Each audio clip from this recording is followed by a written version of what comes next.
In a few days I'm going to be setting off on another bikepacking trip with 3 of my friends, Andy, Sean and Paul.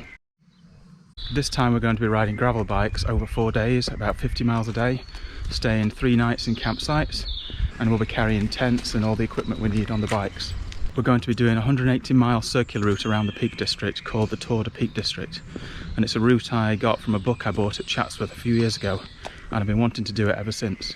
We originally planned to do this route last year, but because of lockdown we had to cancel, so it'd be great to be able to finally do it this year. It's going to be a really tough route with all the climbing, and I'm a bit nervous, but really looking forward to seeing so much of the Peak District, and the weather this weekend looks amazing.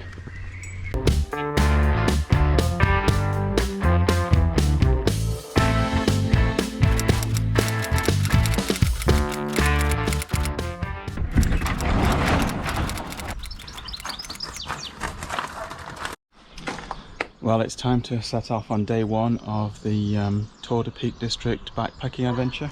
I've got the bike all packed up for a couple of days now. Today I'll be about 43 miles to Langsette. Just need to wait for my friends to arrive and then we can go. Morning! You alright? Yeah. 2.5 miles in and I'm at the start of the start. Morning, afternoon, evening. What's going on? I don't particularly like wearing cycling shorts, but Why don't you just go out in the middle of the street and do it? Why are you doing that? because I'm sweating already. So how's the bikes feeling? Mine's pretty good actually. Yeah, got my Garmin sorted last night, completely unpacked and repacked. Bye. See ya.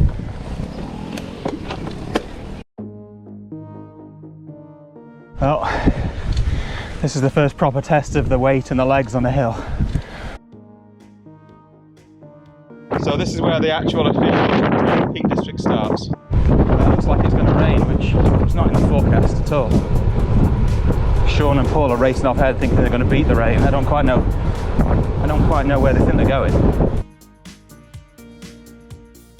Well, that's as disgusting as you'd expect from Home Bargains. Well, it looks like we've missed the rain and the sun's trying to come out again. Beautiful roads. And these hills really aren't too bad with all this weight, as long as I go in a low enough gear and take my time. We're at Aldebar, we've done 16 miles-ish, I have anyway, they've done more. 27 to go. 7 miles till lunch, right? Possibly. Some great views from up here.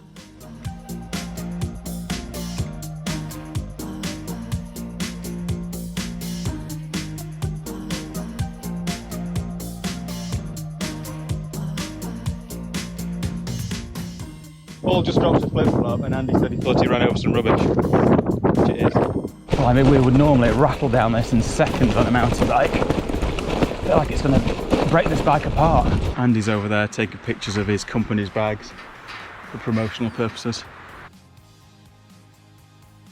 Yeah, I'll get it for you, because I'm nice. Thank you. Beeley's fantastic Terra Nova bag. That's my lightweight tent in there, Guinness World Record holder. Whoa. Into Ringing Low now, where we might get some lunch.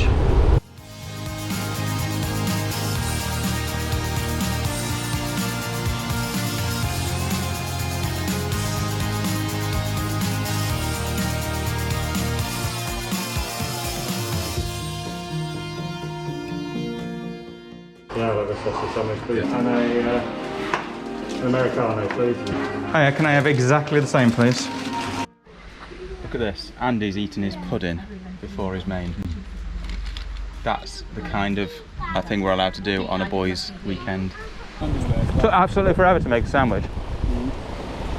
And it's microwaved, I'm sure. So we waited forever for a bad sandwich. Basically. Top of the world.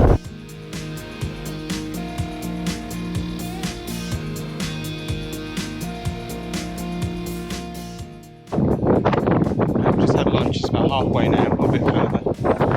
21 miles to go. Just outside Ringing. It's really hard to pick the bike back up. Oh, that's heavy. You said the first half is the easy half. And this is where it gets hard. We're we've just come down a massive hill and now we've got to go back up again.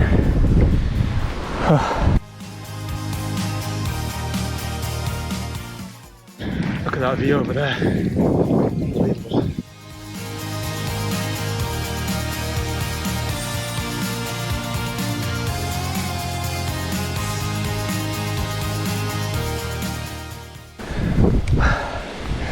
Top of the world again now. 16.5 miles to go.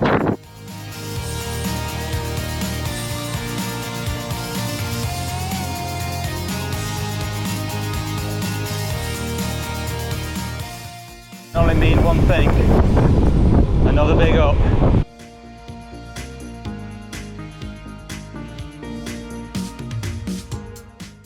Back up we go. We've just come up from down there, that's Dam Flask Reservoir. What an absolutely stunning view. Oh, well, 11 miles to go. These climbs are brutal now, with all this weight. It's so hot. Really tired now.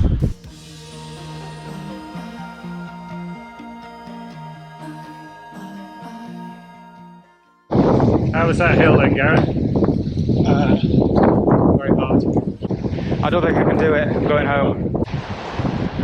I was going to do it in 3 days. You were. I told you.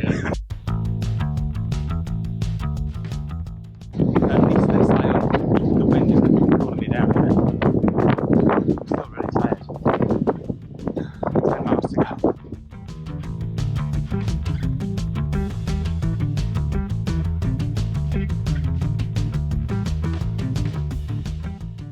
Beautiful though, very nice.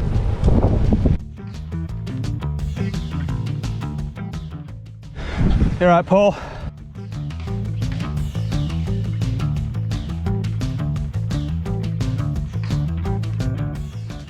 .7 miles to go. We're all absolutely done in except Andy. You told me you had 6 miles to go. I know. We've not done much, have we? No. Andy's the only one with energy left. Paul's back there on a bench somewhere. I'm thinking I'm going to chuck it in. Yeah, nice village, and hopefully downhill all the rest of the way. I think I'm just dreaming. Less than 4 miles. Can't even say it. Can't even say the word miles. Less than 4 miles to go. How many? Less than 4. Really do hope downhill the rest of the way now. 3/4 of a mile. Woo! I can't believe Andy was giving me lessons in how to be Mr. Positive earlier. I must have been really negative.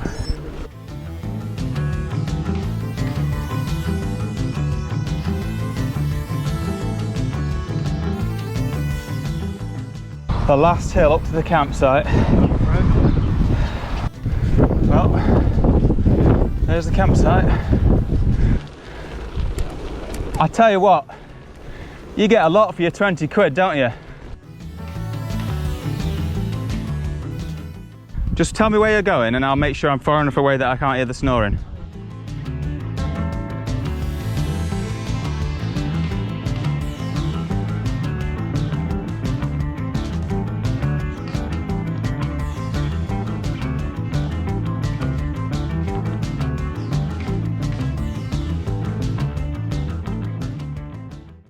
Right, a quick tour of camp. My Amazon tent. Paul. Wild country. Here's Andy's tent made out of butterfly wings. I don't fancy his chances lasting the night. Sean, how come you brought such a big tent this time? And look at these views. And £20 a night gets you that amazing toilet block down there. Right, Andy's impatient, so we're going down to the pub and leaving Paul and Sean behind.